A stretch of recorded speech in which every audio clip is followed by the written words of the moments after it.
A lot of people complain about campers in Black Ops. They say that the maps and the perks have fundamentally altered the game and encourage players to camp. I decided to take a step back and play some of the other Call of Duties to see if things truly have changed. Did motion sensors in Ghost really change the way the game is played? What I found may astound you.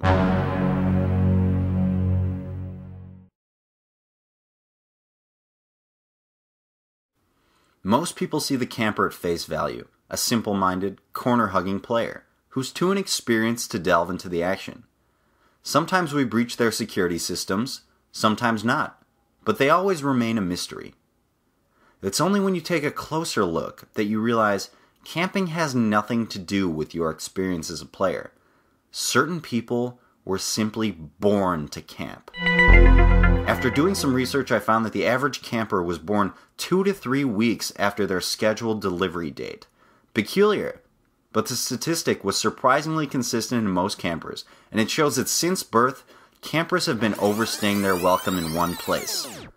They were simply too comfortable in the womb, and even when mommy tried to push them out, they couldn't escape the warmth of the placenta surrounding them.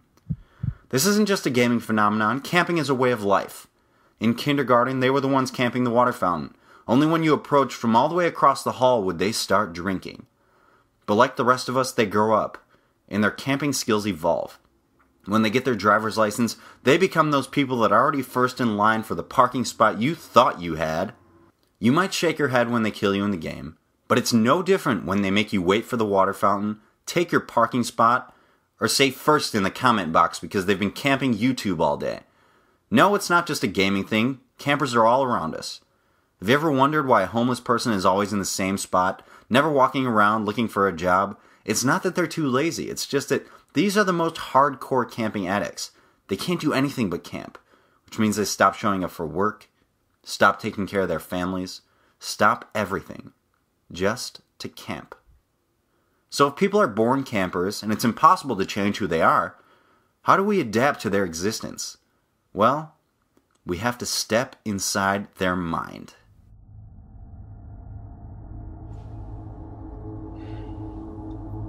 One layer deep, and we see the camper as someone who likes to stray from the action. Someone who prefers stillness to motion, darkness to light, and squatting to standing. But they wouldn't have gotten this far if they were that predictable. 2 layers deep. The camper knows you think they're running Ghost, so you equip the Blackbird. They know you think they're running Claymores, so you equip Hacker. At this point, they've already won. They're changing the way you play the game, the classes, and the perks you use. They own you. 3 layers deep. The camper knows you're going to check their corners. They have to pick the most obscure and impractical hiding spots just to keep throwing you off. If that means going 2-0 in a 10-minute game of domination, so be it. Just a cherry on top of my KD ice cream sundae. Some people become so paranoid of getting shot in the back, they go crazy. I know this footage might be a bit graphic, but you have to know what's at stake, or you might underestimate them.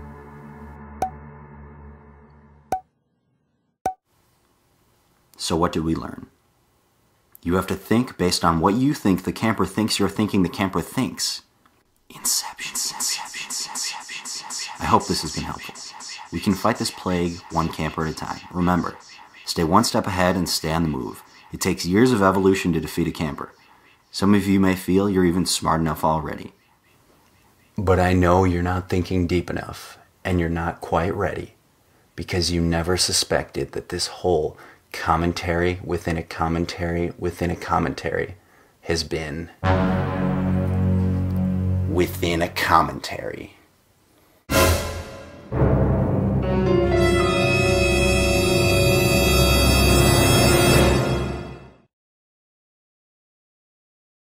What's up, guys? FuzzyOtterBalls here, and welcome back to Commentator Made Madness. We are in the Elite 8, and when I was first picked by Woody for this competition, it was just such an honor to be mentioned in the same sentence as a lot of these big name commentators that I've been watching for quite some time.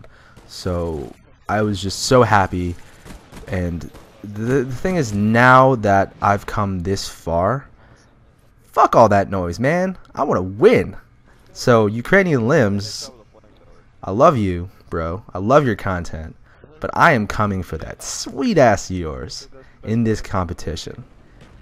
And I really hope that he did not put out a good commentary just now, because, you know, I would very much like a default win. I don't really care. You know, I'll take the win however it comes to me. And yeah, man. In the event that he did, judges, I want to, you know, ask you, do you really think he's going to finish this competition without rage quitting? And I know it's been a while since his rage quit video, and I'm not ragging on him for that, but I mean, he rage quit from hosting this competition earlier, just a few weeks ago. And, you know, is that really something that you want to, you know, say is okay to all these kiddies watching? Huh? I mean, just think about it for a second. And I'm totally kidding by that. I think that he is a great commentator, and he's won every single matchup that he has, you know, gotten through so far, and I think it's all legitimate. So yeah, I really hope that he's able to entertain all of you, just like I'm able to entertain all of you. So that was just a joke. Anyway, moving on, I want to talk about the response to my previous round's video submission, which was the hate mail that I received. And it's 99% of the messages I receive are positive in some way. They always start off with "I love you, March Madness, you're so funny," or whatever. And, you know, it's really gotten to my head, and I really am just a medium-time commentator now, and I'm just gonna big league a bunch of people from here on out. So yeah, if I don't respond to you, it's because I think I'm too good for you, and certainly not because I receive upwards of 100 messages a day, and I feel really bad about writing back a generic response to all of them. So that's not the reason at all. I read every single message I receive, guys, and I'm trying to, you know, sometimes I'll write back if I can think of something funny to say. I don't like pasting a generic response to every comment and every message, just because you know, I value originality. So I don't want you to feel like I'm, I guess, you know, being like rubber stamping a bunch of messages out to you guys. So if I haven't responded to you, it's because I can't honestly think of anything to say, or, you know, but thank you for your support. And yeah, so there you go. I wanted to talk about trolling in this video. Trolling intelligently, really, because UkranianLimbs does this awesome series on his Twitter called Troll to Commander, where he goes to Yahoo Answers and writes just the most ridiculous responses to stupid questions, and I love it. And the one thing you'll notice about him when he trolls is he's very, very intelligent, and it comes across in his writing, it comes across in his word selection, but most importantly, he knows how to use the correct form of your. Now there's two forms of your, Y-O-U-R and Y-O-U''re. Your, spelled Y-O-U-R, indicates possession, whereas Y-O-U''re is a contraction meaning you are. So when you're trolling, you need to use the correct version of this. And the reason I bring this up is because I've come to realize that most of the people on YouTube are assholes. And no, wait, everybody is an asshole. I mean, all the commentators are assholes. All you viewers are assholes. I'm an asshole, and everybody is in some way, shape, or form an asshole. Some of us, of course, are better at hiding it than others, like the Aviator. That guy is fucking lovable. If he wasn't married, I would seriously consider getting a sex change, just so like I could like live inside of his arms forever, and I could just like bury my head into his chest and just feel like so safe and secure. So I mean, Aviator, if you're up for that, like, you know, just let me know, and I'll just get the snip right away. And yeah, we could just rub baby oil on each other and just eat cantaloupe off each other's chests, and it would just be magical for all of us to have that happen. And I know where to get really good cantaloupe, and I'm sure you have gallons of baby oil lying around, obviously. So yeah, you know, just think about it for a second. Anyway, your and your, Y-O-U-R, possessive your. You use that when you want to say like, hey, your bag is over on the table. Hey, is this your coffee? My God, is that your face? Yeah. So when you're writing "you're an asshole," it's YOU''RE. So you are an asshole. You are gay. You're gay. That's how you write it. And if you spell it the other way, YOUR, it basically indicates the possession of that asshole or that gay.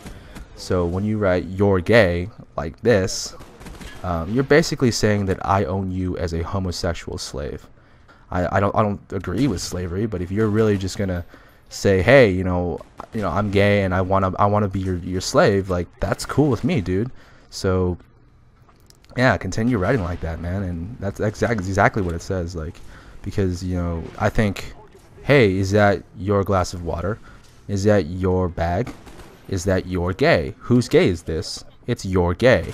Okay, well, I'm sorry I left my gay there, but I'll just be taking my gay and moving on.